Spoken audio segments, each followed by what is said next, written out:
သက်ရှင်တော်မူသောထာဝရဘုရားရဲ့နာမတော်ကိုချီးမွမ်းပါလေ။ယနေ့သူတို့ကစဉ်းစားဆင်ခြင်နှလုံးသွင်းနိုင်ဖို့ရန်တွင်ရှင်ယာကုပ်ဩဝါဒစာခန်းကြီး3ခန်းငယ်18ရှားကိုကအဘိဓုမဆိုနိုင်အောင်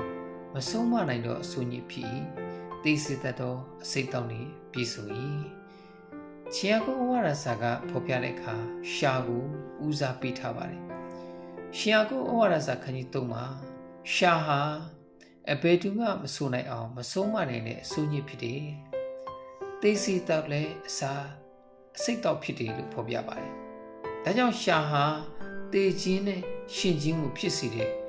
ဒီနေ့အသက်တာပေါ်မှာရှာကအင်မတန်ရည်ကြည်တယ်ဆိုတာကိုရှင်ယာကုပ်ဩဝါဒစာခန်းကြီး3ကမိမောင်းထုတ်ပြနေတာဖြစ်ပါတယ်။မှန်ပါတယ်ဘောအသက်တာမှာကျွန်တော်တို့ရဲ့ပြောဆိုတဲ့စကားရဲ့အစဒီရှာပဲဖြစ်ပါတယ်ဒီရှာကလှုပ်ရှားမှုပြောဆိုနေသည်များဟာလူတစ်ယောက်ကိုဒီဘဝပြစ်စေတယ်လို့တေကြီးနဲ့ရှင်ချင်းကိုလည်းဖြစ်စေတယ်။ဒါကြောင့်ရှာရဲ့ပြောဆိုမှုစကားကိုသတိထားဖို့အင်မတန်လိုအပ်တယ်ဆိုတာကိုယုံကြည်သူဖျားသားသမီးတွေကိုမိမောင်းထုတ်ပြနေတာဖြစ်ပါတယ်။ထိုရှာဟာအစိတ်တောက်ကိုဖြစ်စေတယ်လို့အစိုးညစ်လည်းဖြစ်စေတယ်။ဒါကြောင့်ကျွန်တော်တို့ရဲ့အသက်တာမှာတပါးသူကိုပြောဆိုတဲ့အရာတိုင်းမှာသတိချက်ပြီးဒီရှာအားဖြင့်ပဲသူတစ်ယောက်ရဲ့အသက်တာကိုဒီနေ့ဘဝပြည့်စုံနိုင်နေလူတယောက်ရဲ့တက်တာကိုလေဝမ်းနဲ့စီနိုင်နေဆိုတာကိုဒီနေ့ရှင်ယာကုပ်ဩဝါဒစာခန်းကြီး3ကမိမောင်းထုတ်ပြနေတာဖြစ်ပါတယ်။ဒါကြောင့်ရှင်ယာကုပ်ဩဝါဒစာခန်းကြီး3:6ကိုကြည့်တဲ့အခါရှာဒီလေမိဖြစ်ဒုစရိုက်လောကဓာတ်လည်းဖြစ်ထိုတို့ညီရှာဒီငါတို့ဤအင်္ဂါတွေတည်၍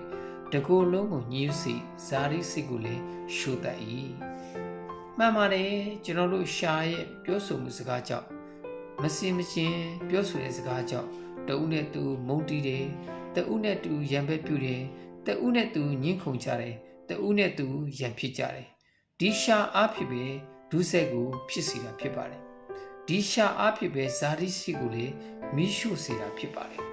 ဒါကြောင့်အသက်တာမှာဒီရှာဟာအင်မတန်ရေးကြည့်ပါတယ်ညီကိုမောင်နှမအချင်းချင်းခရစ်တော်တိုင်းညီကိုမောင်နှမအချင်းချင်းပါပြောတဲ့စကားမပြောတဲ့စကားနဲ့ပြောဆိုတဲ့အရာမပြောဆိုတဲ့အရာဆိုတာရှိပါတယ်။ဒါကြောင့်ဒီရှာကပြောဆိုတဲ့စကားတိုင်းဟာတတိထားပြီးပြောဆိုဆက်ဆံတတ်ဖို့အင်မတန်အရေးကြီးတယ်ဆိုတာကို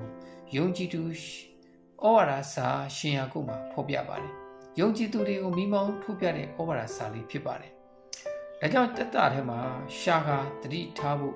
တတိချက်ဖို့အင်မတန်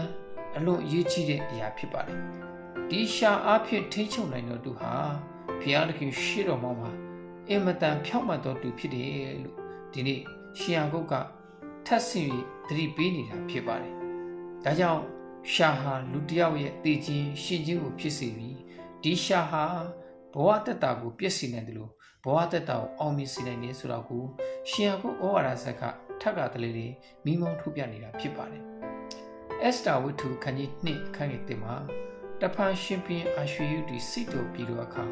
ဝါရှိတိကို၎င်းသူပြုတော်အမှုနှင့်သူတစ်ဖက်၌စီရင်သောအမှုကို၎င်းအောင်းမိတော်မူ၏အာရွှေယုဆိုတာ128နိုင်ငံပိုင်တဲ့ဒီနေ့ဘုရင်တစ်ပါးဖြစ်ပါတယ်ဂုံအရှင်ဝါကြီးတဲ့အာရွှေယုဟာမင်းကြီးမင်းသားရှေ့ဝါရှိတိမိဖုရားလှကြောင်းကိုကြွားဝါခြင်းတဲ့အခါဝါရှိတိကိုခေါ်ပါတယ်ဝါရှိတိကမလာဘူးလို့ညင်းတဲ့အခါမှာဒီရှင်ပြန်ဖြစ်တဲ့အာရွှေယုဟာအလွန်ဒေါသထွက်ပြီးဝါရှိတိကိုဒီနေ့မိဖုရားအရာကနေဖြုတ်ချပြီးမောင်းထုတ်တယ်ဆိုတာသိရပါတယ်ဒီအကြောင်းအရာတွေကိုသူလှုပ်ခဲ့တဲ့အရာကိုစိတ်ပြေတဲ့အခါပြန်လဲသုံးသပ်တဲ့အခါအင်မတန်မှားကြောင်သူတွေးခဲ့ပါတယ်ဒါပေမဲ့နောင်တဟာအမဟာပြင်လို့မရတော့ပါဘူးဘုရင်တစ်ပါးဖြစ်တဲ့ကြောင့်ပြောဆိုတဲ့စကားတိုင်းဟာအင်မတန်တန်ဖိုးရှိတာဖြစ်ပါတယ်ဘာကြောင့်အစပြုတာလဲဒီရှာအားဖြစ်ပဲဖြစ်ပါတယ်ဒီနေ့ကျွန်တော်ကျမတို့ရဲ့တက်တာမှာလည်းတခါတရံဒေါသထွက်တဲ့အခါတခါတရံကျွန်တော်တို့ပြောဆိုတဲ့ရှာဟာအမားတွေပါတတ်ပါတယ်ပြောတင်တာမပြောတင်တာမလုပ်တင်တာလုပ်တင်တာထက်ဒီနေ့စပြီးဒီနေ့ဖြစ်စေတဲ့ဒုစရိုက်ကတော့ရှာပဲဖြစ်ပါတယ်ဒုစရိုက်မိကိုပွားစီတာလည်းရှာပဲဖြစ်ပါတယ်ဒီရှာတစ်ခွင်းကြောင့်အာရွှေယုဟာဝါရှိတိချောမောလာပါတဲ့မိဖုရားကိုဆုံးရှုံးခဲ့တယ်လို့ဒီရှာအားဖြစ်ပဲတခါတလေကျွန်တော်ညီကိုမောင်နှမရှေမျိုးသားချင်းခရစ်တော်နဲ့ညီကိုအချင်းချင်းတွေမှာစိတ်ဝမ်းကွဲပြီးဒီရှာအားဖြစ်ပဲ တယောက်နဲ့တယောက်ရံပက်ဖြစ်ပြီးဒီရှာအဖြစ်ပဲအမုန်းကြီးပွားနေတာဖြစ်ပါတယ်။ဒါကြောင့်ရှာကိုအထူးသတိထားဖို့ရန်ရှင်ယာကုပ်ဩဝါဒစာကထက်ကတလေလေးမိမောင်းထုတ်ပြနေတာဖြစ်ပါတယ်။တိယခန်းကြီး25ခန်းငယ်35မှာနာဗီလာဆိုတဲ့ပုဂ္ဂိုလ်ဟာဒါဝိကိုဒီနေ့တပုတ်မျိုးလို့ပြောပါတယ်။ဒီကြောင့်ရာကိုသိတဲ့ဒီနေ့နာဗီလာရဲ့ဇနီးအပိကေလဟာဒီဒါဝိကိုတွားတွေ့ခဲ့ပါတယ်။တိယခန်းကြီး25 35မှာဒီလိုဖော်ပြပါတယ်။သူဆောင်ခဲ့သောလက်ဆောင်ကိုသူဤလက်၌ခံယူ၍တင်တီနေဤတို့ညီဝတ်စွာတွားလောတီဤစကောင်းငါတာထောင်ပြီးတီဤမျက်နှာကိုလည်းထောက်၍နေမည်ဟုဆိုလေ။နာဗီလာပြောတဲ့အခါမှာဒါဝိဒေါသထွက်ပြီးတပ်ဖွင့်လာတာဖြစ်ပါတယ်။ဒါပေမဲ့နာဗီလာရဲ့ဇနီးတဲ့အပိကေလကဒါဝိနဲ့သူ့ပေါင်းဖော်တွေကိုလက်ဆောင်ပကထနာလေးနဲ့ပေးပြီးတွားတွေ့တဲ့အခါမှာဒီနေ့ကောင်းမွန်တဲ့စကားကိုပြောပါတယ်ကိုတို့ဟာကျမယောက်ျားကိုနာဗီလာဆိုတာမိုက်မဲတော့တက်ရင်လဲကိုတို့နောင်တရလိမ့်မယ်တနေ့ရှင်ပင်ဖြစ်တဲ့အခါဒီဟာကြီးဟာကိုတို့တွေ့နောင်တရစရာဖြစ်လိမ့်မယ်သူ့ကိုခွင့်လွှတ်ပေးပါဒီလက်ဆောင်တွေယူပြီးကိုတော့ဖျားတခင်ရှိပါကောင်းသောအလုပ်အဖြစ်ပြန်ပါလို့ပြောတဲ့အခါ